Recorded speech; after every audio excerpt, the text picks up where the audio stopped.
Hi guys, today we're going to read the National Geographic Kids chapter book, Kangaroo to the Rescue. This is written by Maria Rose Donahue. We're just going to go ahead and just read chapter 1. So we're going to be reading about Lulu, the kangaroo to the rescue. So chapter 1, Pouch Pet. Luke Richards and his friends were driving home late one evening. "Watch out!" one of the boys yelled. "There's something in the road!" Squee! The driver hit the brakes and swerved. He avoided hitting the lump in the road. "Pull over, mate," Luke said. He wanted to move whatever was in the road out of the way. Luke hopped out of the car. The lump turned out to be a dead kangaroo. That's sad. That would be a shock if you lived in the United States, but Luke lived in Australia. Millions of kangaroos live there, too. Unfortunately, sometimes they wander into the road in front of cars and trucks.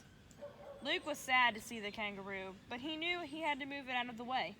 He grabbed the animal by the tail and dragged it to the side of the road. It was heavy.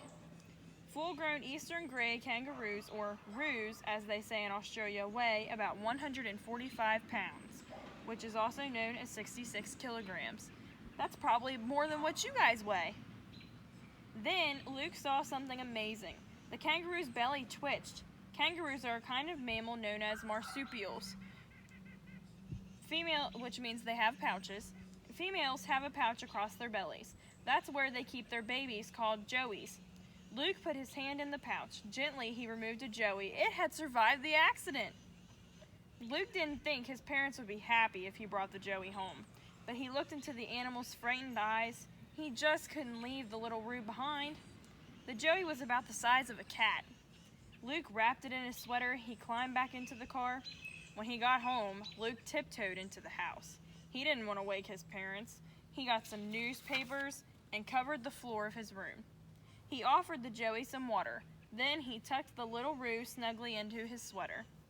He draped the sweater over his bedpost. He hoped it would feel like the mother's pouch. Within minutes, both he and the joey were asleep. The next morning, Luke's mother, Lynn, opened the door to his bedroom. It was a mess. She frowned. "Luke?" she called in a voice that said he was in trouble. He sat up, and like bread in a toaster, the joey popped up too. "I've got a little friend, Mom," said Luke. "So I see," his mom sputtered. Luke's family lived on a small farm. It was about 90 miles, also known as 145 kilometers, west of the city of Melbourne. The farm was surrounded by land that was covered with wild plants and trees. This is known as the bush in Australia. Animals from the bush often wandered onto the farm.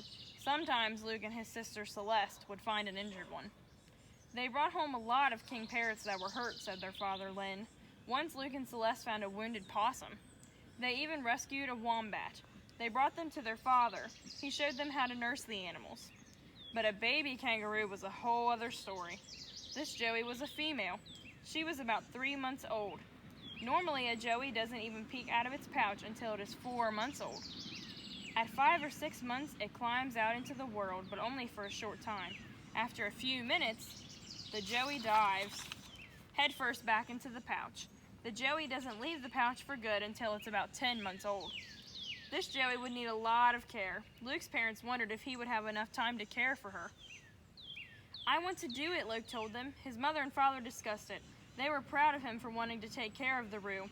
Lynn decided to give him a chance.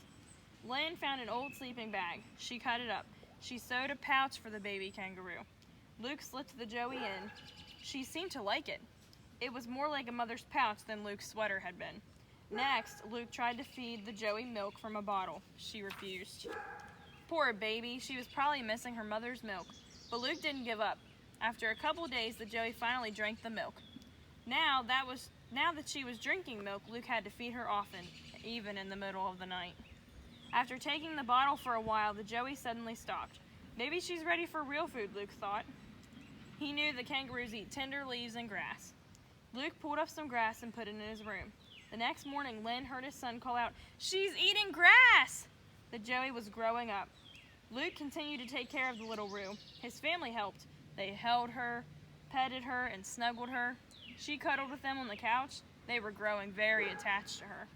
But after a few months, the Richards family had another discussion. "I think it's time we turn the Joey out," Lynn said. He knew she needed to return to the wild. No one wanted to see her go. She was a family pet now, but they agreed it was the right thing to do. The next morning, Lynn opened the gate. The family watched silently as Joey hopped through it. She bounded over the next fence. She bounced high over the next one. She was gone. But 3 hours later, something was hopping around in the Richards' yard. The Joey was back! And that's the end of chapter 1. So you guys go ahead and keep reading chapter 2, and you can even read the whole book with your families. And we'll see you guys next week with the next book. Bye!